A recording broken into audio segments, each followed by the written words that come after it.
Hi friends, welcome to Sravani's kitchen. నేను మీ Shravani. Today మన కిచెన్లో మరొక మంచి రెసిపీని మీకు పరిచయం చేస్తున్నాను. ఇవాళ మన ఆ స్పెషల్ రెసిపీ వచ్చేసి గోధుమ పిండితో బనానా బొబ్బట్లు. మనకు బొబ్బట్లు అనగానే ముందుగా గుర్తొచ్చేది మైదా పిండి శనగపప్పు కాంబినేషన్లో బొబ్బట్లు. మనం చేయబోయే ఈ హెల్దీ రెసిపీలో వాటికి బదులుగా మంచి 2 ఇంగ్రీడియంట్స్ని వాడుతున్నాం. అవే బనానా, ఆశీర్వాద్ ఆటా. ఇలా బనానాతో చేసిన బొబ్బట్లు టేస్టీగా, సాఫ్ట్గా చాలా బాగుంటాయి. ఈజీగా, హెల్దీగా, ఎలాంటి డైజెషన్ ప్రాబ్లమ్స్ కూడా ఉండవు. ఇంకొకటి వచ్చేసి ఆశీర్వాద్ ఆటా. దీనినే ఎందుకు తీసుకున్నానంటే ఇందులో మైదా అనేది ఉండదు, 100% వీట్ ఉంటుంది కాబట్టి చాలా హెల్దీగా, అలాగే టేస్ట్ అయినా, సాఫ్ట్నెస్ అయినా చాలా బాగుంటుంది. ఈ ఆశీర్వాద్ ఆటాతో మన డైలీ లైఫ్లో ఎన్నో వెరైటీ రెసిపీస్ని చేసుకోవచ్చు. అలాంటి ఎన్నో రెసిపీస్ని మన ఛానల్లో ఆల్రెడీ పోస్ట్ చేసాం. మరిన్ని మంచి రెసిపీస్ కూడా ముందు పోస్ట్ చేస్తాను. అలాగే మన ఛానల్లో పోస్ట్ చేసిన ఆ రెసిపీస్ మీరు చూడాలనుకుంటే ఈ వీడియో కింద డిస్క్రిప్షన్లో లింక్ ఇస్తాను, ఒకసారి చూడండి. మరి ఆలస్యం చేయకుండా టుడే మన హెల్తీ సాఫ్ట్ బనానా బొబ్బట్లు చేసి ఆ సింపుల్ మెథడ్ ఏంటో ఇప్పుడు చూసేద్దాం. ముందుగా మిక్సింగ్ బౌల్లోకి 1.5 కప్పు వరకు గోధుమ పిండిని తీసుకోవాలి. ఇందులోనే పించ్ ఆఫ్ సాల్ట్ని, అలాగే 1/2 టీ స్పూన్ పసుపుని కూడా తీసుకుందాం. ఇలా పసుపుని తీసుకోవడం వలన మనం చేసే బొబ్బట్లు అనేవి మంచి కలర్ఫుల్గా చాలా బాగా వస్తాయి. ఇందులోనే 1 టేబుల్ స్పూన్ నెయ్యిని వేసి బాగా మిక్స్ చేసుకుందాం. ఒకవేళ మీకు నెయ్యి ఫ్లేవర్ ఇష్టం లేకపోతే నెయ్యి ప్లేస్లో ఆయిల్ని బాగా వేడి చేసి తీసుకోండి. ఇలా బాగా మిక్స్ చేశాక నీళ్ళను కొంచెం వేస్తూ పిండి ముద్దలా మిక్స్ చేసుకుందాం.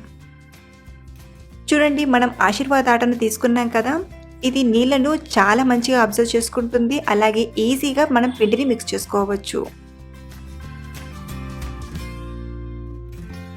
ఈ బొబ్బట్ల కోసం పిండి అనేది టూ సాఫ్ట్గా కాకుండా ఇలా కొంచెం సెమీ సాఫ్ట్గా కలిపి ఒక 10 నిమిషాలు మూత పెట్టి పక్కన పెట్టేయండి.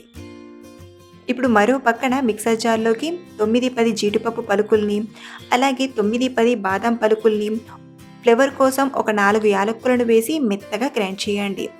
పలుకులు అనేవి లేకుండా మెత్తగా గ్రైండ్ చేయాలి. ఎందుకంటే మనం ఇక్కడ బొబ్బట్ల కోసం డ్రై ఫ్రూట్స్ని యాడ్ చేస్తున్నాం కదా, పలుకులు అనేవి ఉంటే మనం బొబ్బట్లు చేసేటప్పుడు బొబ్బట్టు అనేది చినిగిపోతుంది. ఈ పొడిని ఒక గిన్నెలోకి తీసుకొని రెడీగా పక్కన పెట్టుకోండి. ఇప్పుడు ఇదే మిక్సర్ జార్లోకి 3 బనానాలను కట్ చేసుకుంటూ తీసుకుందాం. ఇక్కడ నేను తీసుకున్న బనానా సైజ్ అనేది కొంచెం పెద్దగా ఉంది. ఒకవేళ బనానా సైజ్ చిన్నగా ఉంటే 4 అయినా తీసుకోవచ్చు. ఇలా కట్ చేసుకుంటూ మిక్సర్ జార్లోకి తీసుకున్నాక ఈ అరటిపండును కూడా మెత్తగా గ్రైండ్ చేయాలి. ఇలా గ్రైండ్ చేసినప్పటికీ కూడా ఒకవేళ అరటిపండు అనేది అక్కడక్కడ ఉండిపోతే దానిని సపరేట్ చేయండి. మొత్తానికి మనకు ఈ బనానా బొబ్బట్ల కోసం బనానా మిక్స్ అనేది ఇలా కొంచెం మెత్తగా గ్రైండ్ చేసి తీసుకోండి. చూడండి, ఈ బనానా మిక్స్ అనేది సుమారు 1 కప్పు వరకు ఉంది. దీనికి సరిపడా మిగతా ప్రాసెస్ని ఇప్పుడు చూద్దాం. స్టవ్ ఆన్ చేసి ప్యాన్లోకి 2 స్పూన్ల వరకు నెయ్యిని తీసుకొని, నెయ్యి వేడయ్యాక 1/2 కప్పు బొంబాయి రవ్వను వేసి ఒక 3-4 నిమిషాలు మీడియం ఫ్లేమ్లో ఫ్రై చేయాలి. అంటే ఇక్కడ మనం బనానాతో బొబ్బట్లను ప్రిపేర్ చేస్తున్నాం కదా, లోపల పెట్టే స్టఫింగ్ అనేది పర్ఫెక్ట్గా రావడానికి ఇక్కడ నేను బొంబాయి రవ్వను తీసుకున్నాను. ఇలా రవ్వ అనేది బాగా ఫ్రై అయ్యాక ఇప్పుడు ఇందులోకి మనం బనానా మిక్స్ని వేసి మరో 3 నిమిషాలు ఫ్రై చేయండి. ఇలా మనం ఫ్రై చేసే ప్రాసెస్ అంతా కూడా మీడియం ఫ్లేమ్లోనే చేయాలి.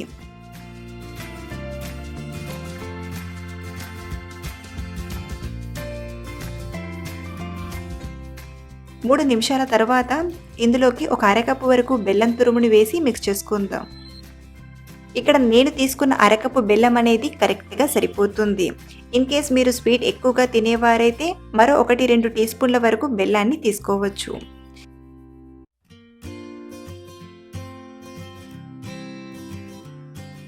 ఇలా బెల్లం పూర్తిగా కరిగిపోయాక ఇప్పుడు ఇందులోకి మనం గ్రైండ్ చేసిన డ్రై ఫ్రూట్స్ మిక్స్ని యాడ్ చేసుకుందాం. అలాగే మీరు కావాలంటే ఈ జీడిపప్పు, బాదం పొడి వేయకుండా కూడా చేసుకోవచ్చు. చివర్లో ఒక 1/2 టీ స్పూన్ యాలక్కుల పొడి వేసి చేస్తే సరిపోతుంది. ఇక్కడ నేను హెల్దీగా ఇంకొంచెం డెలీషియస్గా ఉండాలన్నట్టు ఇక్కడ నేను బాదం, కాజుని కూడా పొడి చేసి వేస్తున్నాను. మీరు మీ వీలుని బట్టి ఇలా డ్రై ఫ్రూట్స్ పొడిని యాడ్ చేసుకోవచ్చు. స్టఫింగ్ అనేది ప్యాన్కి కొంచెం సపరేట్ అయ్యేంత వరకు కలుపుతూ మీడియం ఫ్లేమ్లో ప్రిపేర్ చేయండి. ఇలా కొంచెం దగ్గర పడ్డాక ఇప్పుడు ఇందులోకి ఫ్లేవర్ కోసం మరో టీ స్పూన్ నెయ్యిని వేసి మిక్స్ చేసుకుందాం.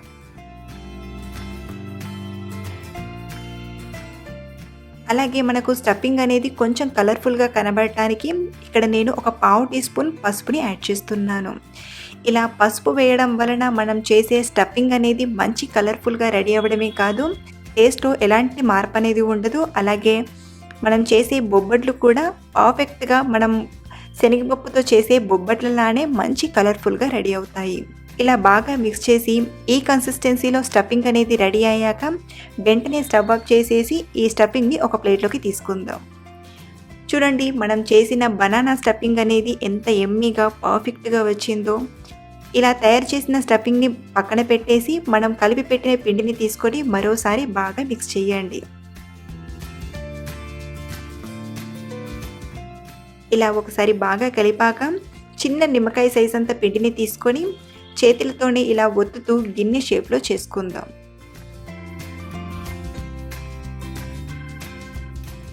ఇలా రౌండ్గా పూర్ణం పట్టేలా ఇలా గిన్నె షేప్లో చేశాక ఇప్పుడు ఇందులోకి బనానా మిక్స్ని తీసుకుందాం.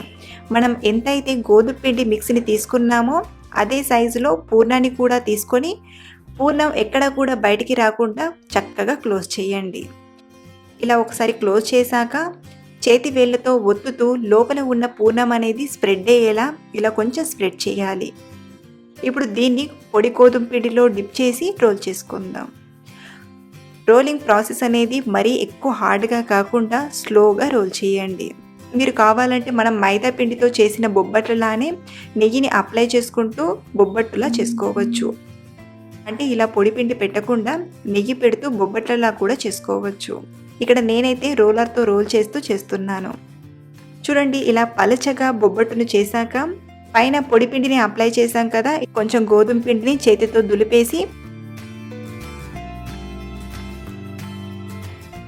ఇలా చేసిన బొబ్బట్టును వేడివేడి పెనంపై వేసి కాల్చి తీసుకుందాం. బొబ్బట్టు వేశాక పైన ఇలా కొంచెం బబుల్స్లా వచ్చాక మరో పక్కకి టర్న్ చేసి మరో 5 to 10 seconds కాల్చండి. ఇలా రెండు పక్కల కూడా 5 to 10 seconds కాల్చాక ఇప్పుడు నెయ్యిని బాగా అప్లై చేసుకుంటూ ఈ బొబ్బట్టును కాల్చి తీసుకోవాలి.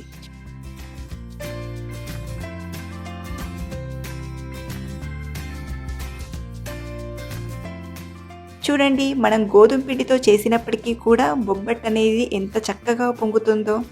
సాఫ్ట్గా, చూస్తేనే అసలు టెక్స్చర్ ఎంత బాగా వచ్చిందో తెలిసిపోతుంది. ఇలా రెండు పక్కల బాగా కాల్చి ప్లేట్లోకి తీసుకుందాం. ఎమ్మీగా మన బొబ్బట్టు అనేది రెడీ అయిపోయింది. ఇలాగే మిగతా బొబ్బట్లన్నీ కూడా చేస్తూ కాల్చి తీసుకోవడమే. చాలా ఈజీగా, హెల్తీగా, ఇలా సాఫ్ట్గా ఈ బనానా బొబ్బట్లు అనేవి చాలా బాగుంటాయి. చూసారు కదండి, మన ఆశీర్వాద్ ఆటాతో బనానా బొబ్బట్లు టేస్టీగా రెడీ అయిపోయాయి. సాఫ్ట్గా, కలర్ఫుల్గా, చూస్తేనే నోరూరేలా చాలా బాగున్నాయి. మీరు కూడా ఈ టేస్టీ బనానా బొబ్బట్లను ఇంట్లో ఒకసారి ట్రై చేయండి. పిల్ల పెద్ద ఎవరైనా సరే చాలా ఇష్టంగా తింటారు. ఈ బొబ్బట్లు నార్మల్ బొబ్బట్ల కంటే కూడా చాలా సాఫ్ట్గా, నాకైతే చాలా బాగా నచ్చాయి. మీరు కూడా ట్రై చేయండి, మీకు కూడా తప్పకుండా నచ్చుతుంది. ఈ స్వీట్ హెల్దీ రెసిపీ మీకు నచ్చితే ఒక లైక్ చేసి మీ ఫ్రెండ్స్కి షేర్ చేయండి. అలాగే ట్రై చేసి మీ అమూల్యమైన ఫీడ్బ్యాక్ని కూడా అందించగలరు. మరిన్ని సింపుల్ అండ్ టేస్టీ రెసిపీస్ కోసం చూస్తూ ఉండండి శ్రావణి కిచెన్ ఛానల్ని. Thank you for watching.